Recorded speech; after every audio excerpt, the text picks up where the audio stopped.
नमस्कार, नमस्ते दोस्तों, मेरा नाम है नारायण। तो आज हम शुरू करते हैं एनसीईआरटी कक्षा 6 की। और है ये भूगोल की और पार्ट इसका चैप्टर 1 सौरमंडल में पृथ्वी। सूर्यास्त के बाद आकाश को देखने कितना अच्छा लगता है। आसमान में पहले एक सा या वापिस से शुरू करते हैं। नमस्कार दोस्तों, मेरा नाम है नारायण। तो शुरू करते हैं भूगोल कक्षा 6 का पहला चैप्टर सौरमंडल में पृथ्वी। सूर्यास्त के बाद आकाश को देखना कितना अच्छा लगता है। आसमान में पहले एक या दो चमकते बिंदु ही दिखते हैं, लेकिन बाद में इनकी संख्या बढ़ती जाती है। आप इनकी गणना नहीं कर सकते। संपूर्ण आकाश छोटे छोटे चमकदार वस्तुओं में भर जाता है, जिनमें से कुछ चमकीले होते हैं एवं कुछ धुंधले। ऐसा प्रतीत होता है मानो आकाश में हीरे जड़े हों। इनमें से कुछ टिमटिमाते प्रतीत होते हैं, लेकिन अगर आप इनको ध्यान से देखोगे तो आप पाएंगे कि इनमें से कुछ ही टिमटिमाते अन्य से अलग हैं। ये बिना किसी टिमटिमाइट के चंद्रमा के समान चमकते हैं। इन चमकीले वस्तुओं के साथ आप लगभग प्रतिदिन चंद्रमा को भी देखते हैं। यह अलग समय पर अलग अलग आकार तथा अलग स्थिति में दिखाई पड़ता है। आप पूर्ण चंद्रमा को लगभग एक महीने में एक बार देख सकते हैं। यह पूर्णिमा वाले दिन होता है।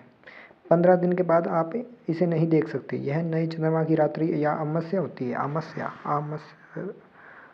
अमावस्या यानी काली रात कह सकते हैं आप। ऐसी रात में अगर आसमान साफ है तो आप आसमान का अवलोकन अच्छी तरह से कर सकते हैं, यानी चंद्रमा वाले दिन, जो चंद्रमा पूर्ण दिखता है उस दिन। क्या आपको इस बात पर आश्चर्य नहीं होता कि दिन के समय चंद्रमा एवं उनके सभी चमकीले वस्तुओं क्यों नहीं देख पाते आप? जैसे सुबह के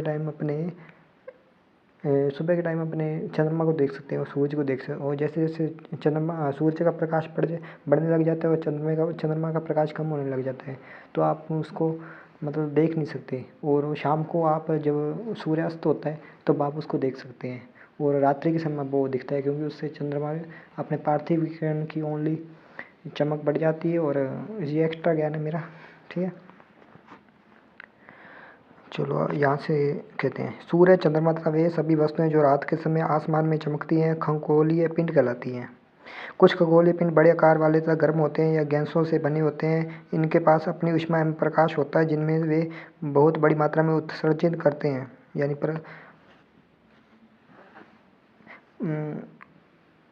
ऊर्जा के स्रोत ऊष्मा और प्रकाश होता है।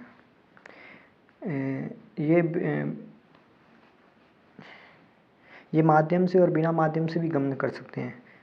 सूर्य की जो ऊर्जा होती है ना दोस्तों, वो बिना माध्यम से दीर्घकालीन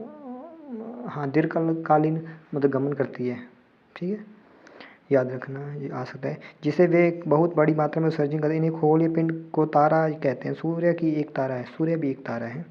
रात के समय चमकते हुए अनगिनत तारे सूर्य के समान ही है, लेकिन इसमें बहुत अधिक दूरी तक होने के कारण हम लोगों उनकी ऊष्मा या प्रकाश को महसूस नहीं कर पाते तथा वे अत्यधिक छोटे दिखाई पड़ते हैं। आपने अवश्य ध्यान दिया होगा कि कुछ दूरी से देखने पर सभी वस्तुएं छोटी दिखाई पड़ती है। अत्यधिक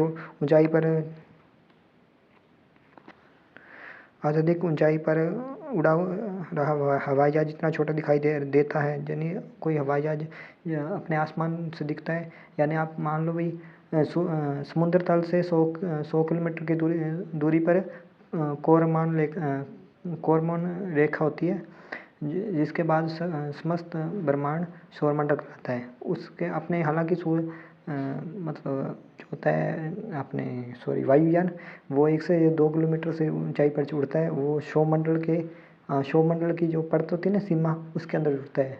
और उसके अंदर समताप मंडल के अंदर भी ये उड़ सकता है। उसके अंदर इसकी दशाएं पाई जाती है।